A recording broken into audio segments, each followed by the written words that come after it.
जय हिंद दोस्तों, आप सभी का स्वागत है आपके अपने YouTube चैनल एग्जाम नॉलेज। तो चलिए फिर शुरुआत करते हैं। यानी कि आज का जो क्लास है यानी कि 25 यानी कि 25 मई 2026 का करंट अफेयर। ठीक है, तो बिना वीडियो स्किप किए आप पूरी जानकारी जो है अपने एग्जाम के लिए, आपका जो आने वाला एग्जाम है उसके लिए बहुत महत्वपूर्ण करंट क्लासेस होती हैं। तो प्लीज़ आप लोगों से रिक्वेस्ट है कि पूरी जो क्लासेस होती हैं वो देखिए। बहुत सारे क्वेश्चन ऐसे होते हैं जो आपके एग्जाम के लिए बहुत ही इंपॉर्टेंट हो सकते हैं। चलिए हम टाइम वेस्ट ना करते हैं, देखते हैं कि आज का जो हमारा पहला क्वेश्चन है वो कौन सा है।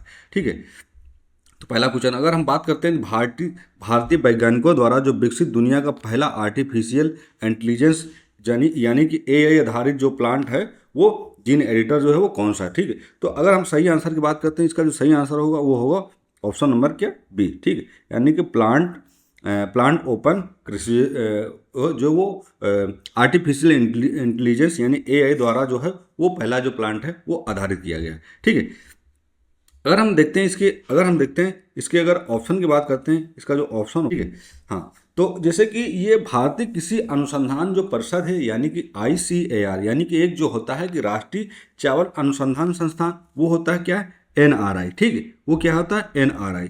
ठीक है, वो क्या होता है, NRI। ठीक है, तो ये क्या है कि वो कटक जो है, यानी कि वो जो कटक जो है उड़ीसा में स्थित है। ठीक है, तो उड़ीसा के जो वैज्ञानिकों ने उन्होंने क्या किया कि इतिहास रचते हुए दुनिया का पहला एआई आधारित प्लांट जो है वो क्या है, विकसित किया है।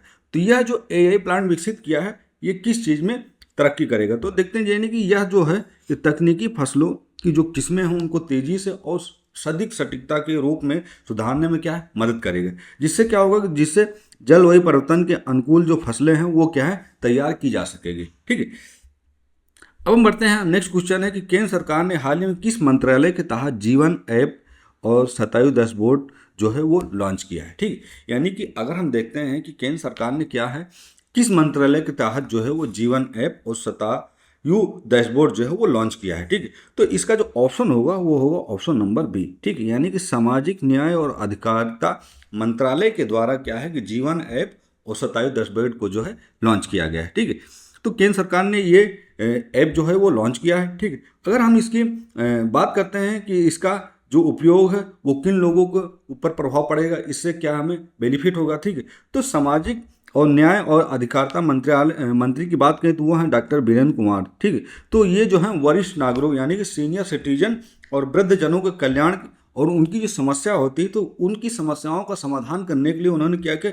डिजिटल समाधान। ठीक, यानी कि डिजिटल समाधान के लिए क्या किया उन्होंने, क्या किया, जीवन ऐप। ठीक है, यानी कि जीवन ऐप और शतायु डैशबोर्ड को क्या है, लॉन्च किया है। ठीक, तो अब इस चीज़ को जीवन ऐप शतायु डैशबोर्ड को जो लॉन्च किया है वो सीनियर सिटीजन लोगों के लिए किया है, क्योंकि जो वृद्धजन कल्याण को और उनकी जो समस्याओं को समाधान करने के लिए क्या है, तो वृद्ध जो लोग होते हैं वो उनको बहुत समस्या होती हर जगह जाने में। ठीक है, तो उस चीज़ के लिए क्या किया है, जो केंद्रीय मंत्री हैं डॉक्टर वीरेंद्र कुमार, उन्होंने क्या किया है कि डैशबोर्ड शतायु डैशबोर्ड और जीवन ऐप को लॉन्च किया। तो इसका जो उद्देश्य होगा वो देश के जो बुजुर्ग हो वो एक ही स्थान पर क्या है, स्वास्थ्य सहायता और सरकारी योजनाओं का जो है वो लाभ ले सकेंगे और क्या है उससे जानकारी प्राप्त कर सकेंगे। ठीक है, तो इसका यानी कि जो दूसरा क्वेश्चन था वो ये यही बताता है कि जो केंद्र सरकार ने जो जीवन ऐप और शतायु डैशबोर्ड को जो लॉन्च किया गया है तो उसका एक ही मकसद है, जो सीनियर सिटीजन लोग यानी कि वृद्धजन जो लोग हों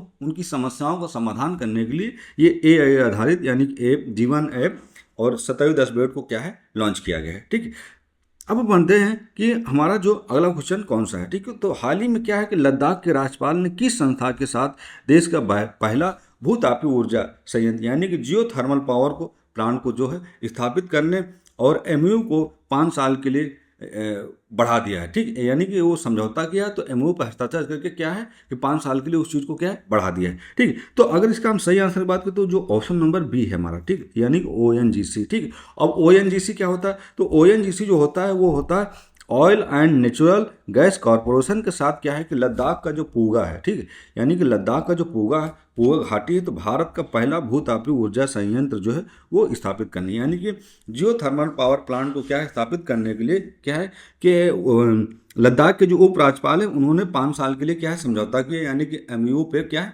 हस्ताक्षर किया है। ठीक है, तो इससे क्या फायदा होगा, तो यह जो संयंत्र है यानी कि जियो थर्मल पावर प्लांट तो ये संयंत्र जो है वो धरती के अंदर की जो गर्मी है, ठीक है, उस गर्मी का उपयोग करके एक स्वच्छ बिजली पैदा करेगी, ठीक है। जब स्वच्छ बिजली पैदा करेगी, जिससे क्या होगा कि लद्दाख में जो कार्बन न्यूट्रल बनने में क्या है एक महत्वपूर्ण योगदान जो है वो साबित होगा, ठीक है। तो अब हम बढ़ते हैं, हमारा जो अगला क्वेश्चन है कि औद्योगिक विकास को गति देने के लिए केंद्र सरकार द्वारा, ठीक, यानी कि हम बात करते हैं अगर औद्योगिक विकास के लिए, तो देखते हैं कि औद्योगिक विकास के लिए गति देने के लिए केंद्र सरकार द्वारा शुरू की गई भव्य योजना का पूरा नाम क्या है, ठीक। यानी कि अगर हम देखते हैं कि जो केंद्र सरकार थी, यानी कि औद्योगिक विकास के गति देने के लिए केंद्र सरकार द्वारा एक मुहिम चलाई गई भव्य योजना, ठीक है। तो भव्य योजना जो चलाई गई, उसका भव्य योजना का जो पूरा नाम है वो पूरा नाम क्या है, ठीक है। तो हम देखते हैं इसका जो ऑप्शन नंबर होगा वो होगा ऑप्शन नंबर बी, ठीक है। यानी कि ऑप्शन नंबर जो बी है वो सही होगा, ठीक है। ऑप्शन नंबर बी जो है वो क्या होगा, सही होगा। एक मिनट,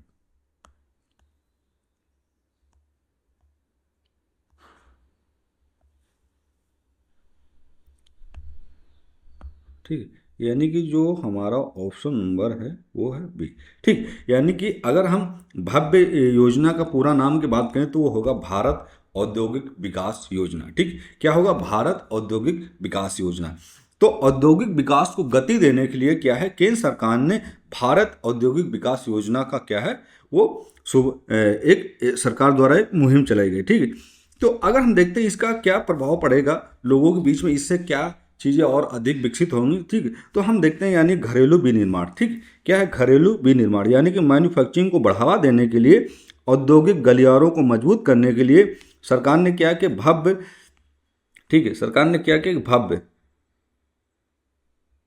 ठीक है, भव्य भारत, भव्य का मतलब है कि ठीक है भारत औद्योगिक विकास योजना, ठीक है। तो ये जो योजना होगी, ये योजना की रूपरेखा अगर साझा की जाए तो ये जो योजना है, ठीक, इसके तहत क्या देश में बुनियादी ढांचे को और मजबूत और वैश्विक स्तर सप्लाई चेन में क्या है भारत की जो हिस्सेदारी होगी वो एक बढ़ावा मिलेगा, ठीक है। यानी भारत की हिस्सेदारी का क्या है बढ़ चढ़ का वर्चस्व मिलेगा, ठीक है। तो योजना की रूपरेखा के अगर हम साझा करते हैं देखते हैं तो देश में क्या है हमारा जो बुनियादी ढांचा होगा वो और मजबूत होगा, ठीक है। तो वैश्विक स्तर पर जब सप्लाई चेन में भारत की जो हिस्सेदारी होगी वो और मजबूत हो जाएगी। तो जो हमारा भव्य है, तो भव्य का मतलब ये होगा कि भारत औद्योगिक विकास योजना, ठीक है। तो ये क्या है घरेलू विनिर्माण यानी मैन्युफैक्चरिंग को क्या है बढ़ावा देने के लिए, ठीक है। अब हम बढ़ते हैं, हमारा जो अगला क्वेश्चन है कि भारत और किस देश ने हाल ही में द्विपक्षीय, ठीक है, यानी कि भारत और किस देश ने हाल ही में अपने द्विपक्षीय संबंधों को अगर बात करते हैं तो यानी कि रणनीतिक साझेदारी यानी स्ट्रेटेजिक पार्टनरशिप में बदला है और रक्षा सहयोग के लिए क्या है 5 साल का जो है वो क्या है रोड मैप जो है वो क्या है तैयार किया है, ठीक है। तो हम देखते हैं भारत ने किस देश के साथ अपने द्विपक्षीय संबंधों को एक रणनीतिक साझेदारी के रूप में क्या है विकसित करने और पार्टनरशिप में बदला है और रक्षा सहयोग के लिए क्या है एक महत्वपूर्ण जो है वो योगदान दिया है, ठीक। तो अगर हम ऑप्शन की बात करते हैं, इसका जो ऑप्शन नंबर होगा वो होगा ऑप्शन नंबर ए, यानी कि साइप्रस जो है, ठीक है, क्या है भारत ने क्या साइप्रस देश के साथ अपने द्विपक्षीय संबंधों को एक रणनीतिक साझेदारी के रूप में बदला है और रक्षा सहयोग के लिए क्या किया है कि 5 साल का जो है वो क्या है रोड मैप तैयार किया है, ठीक है। तो अगर हम देखते हैं तो भारत और साइप्रस ने अपने द्विपक्षीय संबंधों को मजबूत करने के लिए, ठीक है, अपने द्विपक्षीय संबंधों को मजबूत करने के लिए क्या राजनीतिक, अगर हम देखें तो रणनीतिक साझेदारी स्तर पर पहुंचा दिया। तो दोनों देशों ने साल 2026 से लेके 2031 तक के लिए रक्षा और सुरक्षा सहयोग को बढ़ावा देने के लिए एक ऐतिहासिक पंचवर्षीय योजना का जो है वो क्या है रोड मैप जो है वो क्या है तैयार किया है, ठीक है। यानी कि भारत और साइप्रस की अगर हम बात करते हैं तो इसने क्या किया अपने द्विपक्षीय संबंधों को और अधिक मजबूत करने के लिए एक रणनीतिक साझेदारी के स्तर पर पहुंचाने के लिए क्या किया कि दोनों देश ने 2026 लेकर 2031 तक के लिए रक्षा और सुरक्षा के सहयोग को बढ़ावा देने के लिए एक ऐतिहासिक पंचवर्षीय रोड मैप जो है वो क्या है तैयार किया है, ठीक है। अब हम बढ़ते हैं, हमारा जो अगला क्वेश्चन है कि हाल ही में जारी रिपोर्ट के अनुसार, ठीक है, अगर हम देखें तो हाल ही में जारी रिपोर्ट के अनुसार कौन सा भारतीय राज्य, ठीक, यानी कौन सा भारतीय राज्य 95% पूर्ण साक्षरता के राष्ट्रीय मानदंड को पार करने वाला देश का दूसरा राज्य बन गया है, ठीक है। यानी कि अगर हम देखें हाल ही में जो एक रिपोर्ट जारी हुई उस रिपोर्ट के अनुसार अगर हम देखें तो कौन सा भारतीय राज्य है जो 95%, ठीक, यानी कि 95% पूर्ण साक्षरता के राष्ट्रीय मानदंड को पार करने वाला देश का यानी हमारे भारत देश का दूसरा राज्य जो है वो बन गया है। ठीक, तो अगर हम इसकी आंसर की बात करते हैं, इसका जो आंसर होगा वो होगा ऑप्शन नंबर क्या, बी। ठीक, गोवा। ठीक, क्या होगा, गोवा होगा।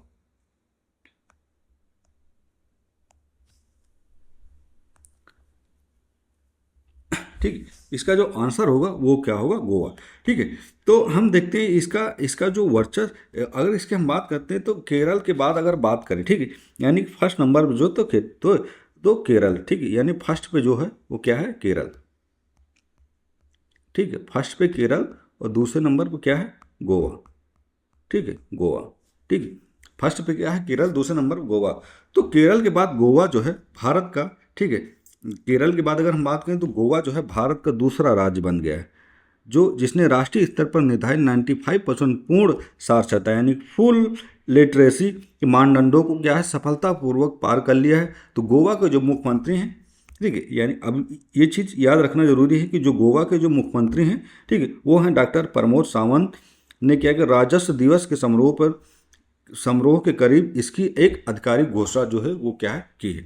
ठीक है, तो अगर हम देखते हैं साक्षरता स्तर की अगर हम बात करते हैं तो पहले नंबर पर जो है वो केरल राज्य है। ठीक, अगर दूसरे नंबर की बात होती है तो वो गोवा राज्य। तो गोवा ने क्या कि 95% पूर्ण साक्षरता मानदंड को क्या है, सफलतापूर्वक जो हो प्राप्त कर दिया। तो गोवा के जो मुख्यमंत्री हैं वो डॉक्टर प्रमोद सावंत जी हैं। उन्होंने क्या किया, राजतत्व दिवस के समारोह पर इसकी जो एक आधिकारिक घोषणा की है। ठीक है, अब हम बढ़ते हैं, हमारा जो अगला क्वेश्चन है कि किस किस भारतीय पैरा एथलीट ने, ठीक है, किस भारतीय पैरा एथलीट ने स्विट्जरलैंड में आयोजित world para athletics grand prix में पुरुषों की जो F42 भाला फेंक जो स्पर्धा में है वो नया विश्व रिकॉर्ड जो है वो बनाया है। ठीक है, तो अगर हम देखें इसका जो आंसर होगा वो होगा ऑप्शन नंबर क्या, बी। ठीक है, तो यानी कि महेंद्र गुर्जर जो है वो क्या किया है कि भारतीय पैरा एथलेटिक्स में स्विट्जरलैंड में जो एक आयोजित हुआ था वर्ल्ड पैरा एथलेटिक्स, ठीक है,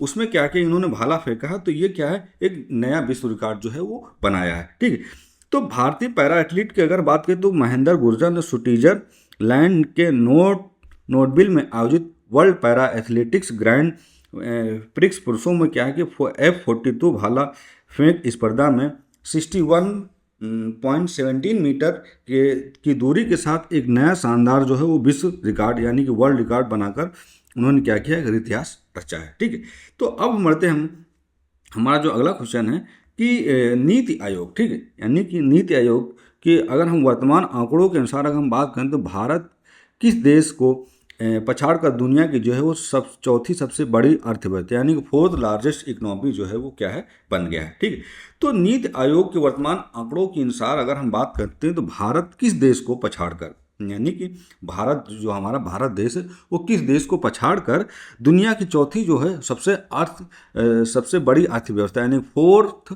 लार्जेस्ट इकोनॉमी जो है वो बन गया है। ठीक है, तो अगर हम इसकी सही आंसर की बात करते हैं तो सही आंसर होगा वो होगा ऑप्शन नंबर सी।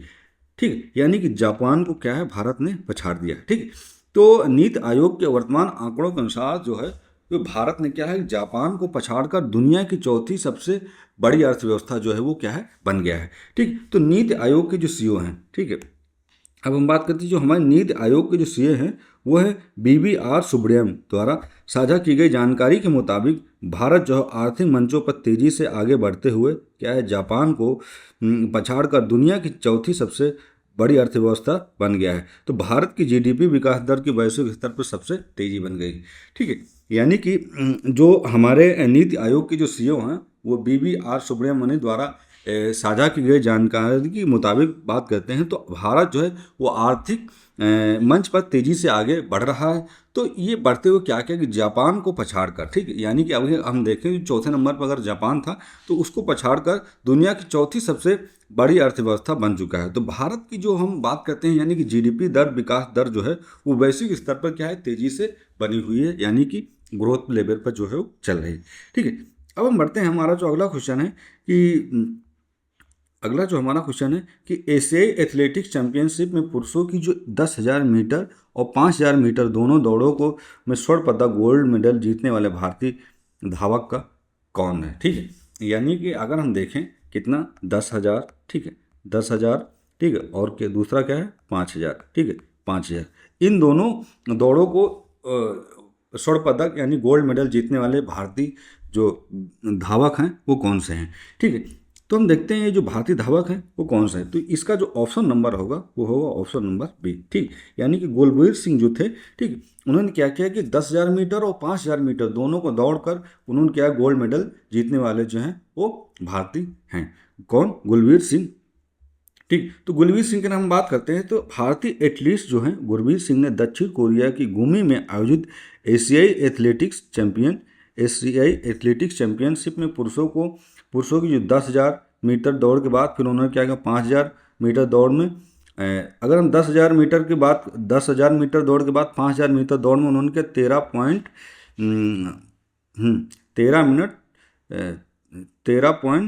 13.24 मिनट का जो है वो चैंपियनशिप रिकॉर्ड जो है बनाते हुए दूसरा स्वर्ण पदक जो है उन्होंने क्या है जीता है, ठीक है। क्या है दूसरा स्वर्ण पदक जो है उन्होंने क्या जीता है, ठीक है। अब हम बढ़ते हैं हम नेक्स्ट क्वेश्चन की ओर, ठीक। तो नेक्स्ट क्वेश्चन है कि 78 यानी 78वें कान फिल्म महोत्सव, ठीक। कान फिल्म महोत्सव में सर्वश्रेष्ठ फिल्म का जो पल्मे डी और पुरस्कार किस निर्देशक ने जीता है, ठीक। यानी कि अगर हम देखें जो हमारा 78 यानी कि 78वां जो कान फिल्म महोत्सव है, ठीक, अगर हम बात करते हैं सर्वश्रेष्ठ फिल्म का अगर बात करें तो वो पल्मे डी और, ठीक। तो वो पल्मे डी और किस निर्देशक ने जो है वो ये पुरस्कार जो है वो जीता है, ठीक है। तो अगर हम इसकी सही आंसर देखें तो इसका जो सही आंसर होगा वो होगा ऑप्शन नंबर ए, ठीक है। क्या होगा ऑप्शन नंबर जो होगा वो होगा ए, जफर पनाही, ठीक है। जफर पनाही जो निर्देशक थे फिल्म डी आर, उनको क्या है ये पुरस्कार जो है वो दिया गया है,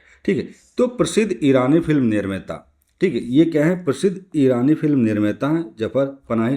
तो ये अपनी film it was just an accident, ठीक, कौन सा it was just an accident के लिए प्रतिष्ठित जो है वो 78 कान फिल्म महोत्सव में सर्वोच्च पुरस्कार पल्मे डी और जो है वो क्या है जीते हैं, ठीक है। पल्मे डी और जो है वो जीते हैं, ठीक। अब हम लेते हैं हमारा जो वन लाइनर क्वेश्चन की अगर हम देखें बात करते हैं तो हमारा वन लाइनर क्वेश्चन होगा, ठीक। अगर हम अर्थव्यवस्था के बारे में बात करते हैं तो भारत आधिकारिक तौर पर जापान को पीछे छोड़कर दुनिया की चौथी सबसे बड़ी अर्थव्यवस्था जो है वो बन गया है, ठीक। अब वरिष्ठ नागरिकों को देखें तो वरिष्ठ सामाजिक न्याय मंत्रालय द्वारा बुजुर्गों को सहायता के लिए जीवन ऐप यानी कि जीवन ऐप शतायु डैशबोर्ड को क्या है लॉन्च किया है, जैसे कि अभी हम बता चुके हैं, ठीक है।